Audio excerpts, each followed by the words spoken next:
Wrapping up the winter meetings in Florida. Big names today: Marcell Ozuna, Ian Kinsler, relief pitchers. Still lots to happen though once we're out of here. Guys, what stands out today? Ozuna? Yeah, I would say Ozuna. I think the Cardinals, a team that had missed the playoffs in consecutive years. And Mike Matheny today talked about the fact that there had been a lineage of Cardinals. You start with a guy like Pujols. You get to Matt Holliday. Before that was McGuire. They needed a bat in the middle of that lineup to try to push an offense that was very mediocre last year. They're trying to catch a Cubs team that looks hardly catchable at times.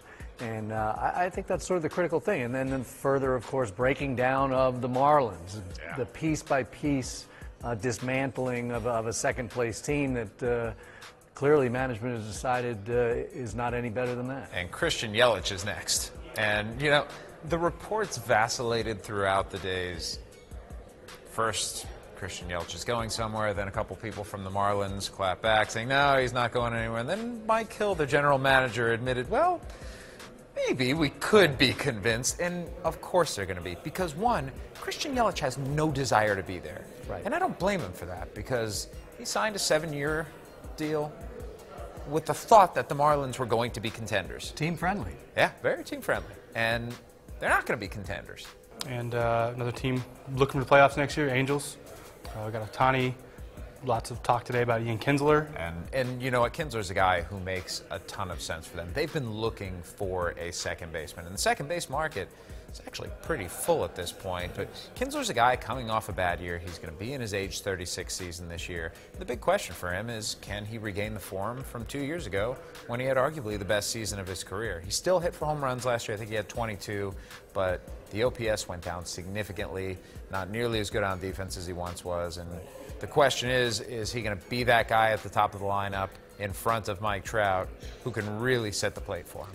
Elsewhere on day 3, lots of relievers, Mariners, Astros, Rockies, all out there making... It's like the winter meetings of relievers. Yeah. And we're still at a point, by the way, where Tyler Chatwood's $38 million contract with the Cubs is the largest sign so far this winter. And by the way, it's the middle of December, which...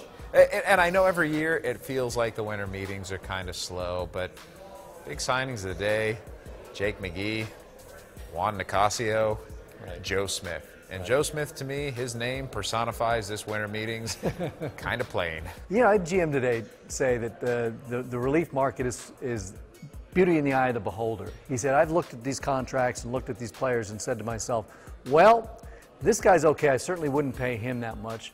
This guy is better than I would pay him more, but eventually, and it's all sort of what you need, what feels right, what ballpark, what does the rest of your bullpen look like, and that sort of establishes what this guy's value has for you. So unless something big happens once we finish talking here, winter meeting is going to end as sort of like not a bonanza of happenings, but it seems like more of all leading towards stuff later, right? I mean, is that so what's next? What are we looking for, once we leave this place?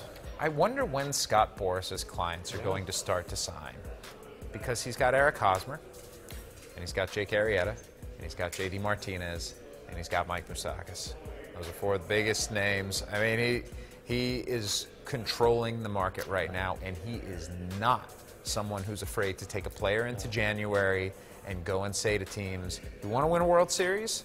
Pay my guy. Right. I'm sort of fascinated now. I mean, the Manny Machado market feels like it's running downhill, that there is something going to happen there. Way too much smoke for it just to be teams poking their head in the door or the Orioles just sort of canvassing the neighborhood. There's more to it than that.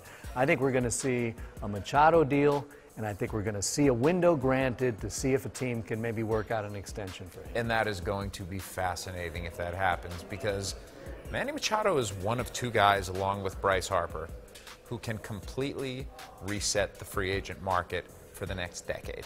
Well, guys, we're out of here from the winter meetings. Whatever happens next, we will have you covered here on Yahoo Sports.